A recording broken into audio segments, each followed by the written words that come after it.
Assalamualaikum warahmatullahi wabarakatuh.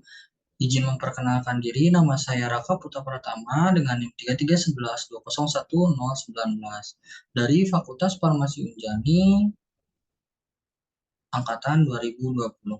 Izinkan saya mempresentasikan hasil kerja saya, yaitu analisis dari nikotin.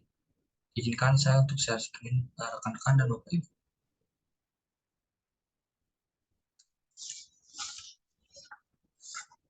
Iya, baik. Di sini terdapat PowerPoint dengan judul presentasi nikotin. Saya Raka Putra Pratama dengan NIM 3311201019 dari Farmasi Angkatan 2020. Ya, untuk kali ini saya akan mempresentasikan dengan beberapa poin, yaitu ada poin pertama pendahuluan, kedua tujuan, ketiga metode, dan keempat itu hasil. Untuk yang pertama yaitu pendahuluan. Di sini saya akan sedikit menjelaskan terkait dari mengapa saya mengambil dari sediaan ataupun bahan aktif yaitu nikotin. Perokok aktif sulit meninggalkan kebiasaan merokok karena kandungan nikotin yang memiliki daya adiktif.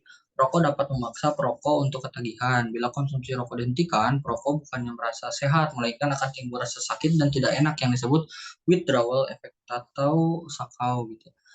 Itu ini untuk referensinya dari Subagio 2011.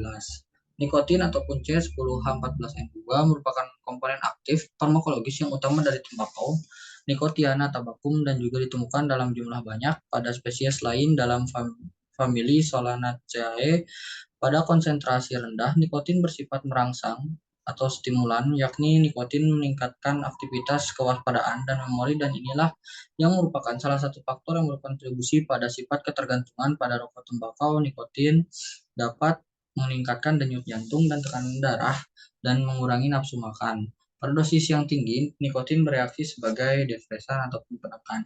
Di sini mengapa saya mengambil dari judul yaitu nikotin, karena di sini saya menemukan sebuah jurnal uh, yang mana jurnal ini ingin berusaha gitu memproduksi dari rokok herbal.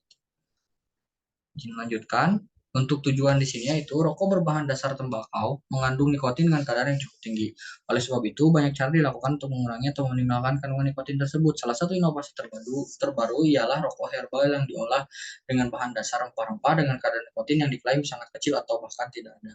Jadi di sini eh, menjelaskan bahwasanya tujuan tersebut yaitu membuat rokok herbal, di mana rokok herbal tersebut bisa menjadi pengganti rokok di luaran sana yang memang memiliki kadar nikotin yang cukup tinggi.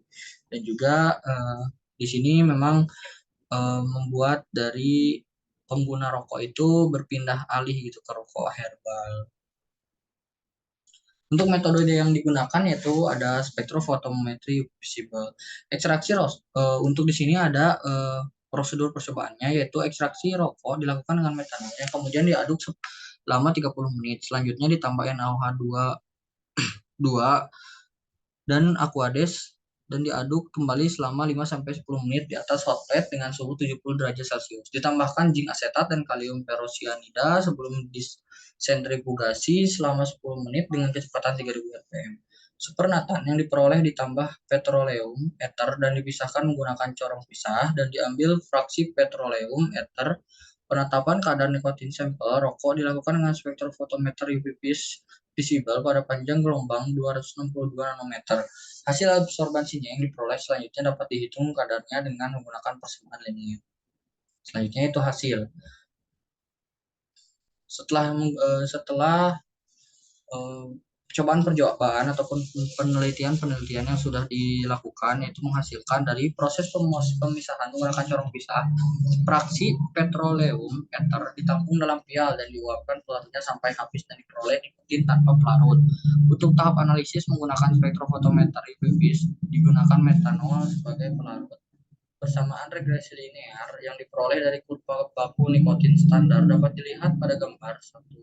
Persamaan ini kemudian digunakan untuk menghitung konsentrasi nikotin dan kadar nikotin per batang rokok.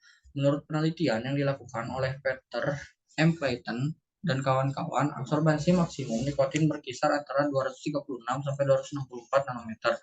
tergantung kondisi lingkungan asam atau basal, sehingga dalam penelitian ini digunakan panjang gelombang 262 nanometer didapat dari hasil running nikotin standar yang digunakan sebagai pembanding.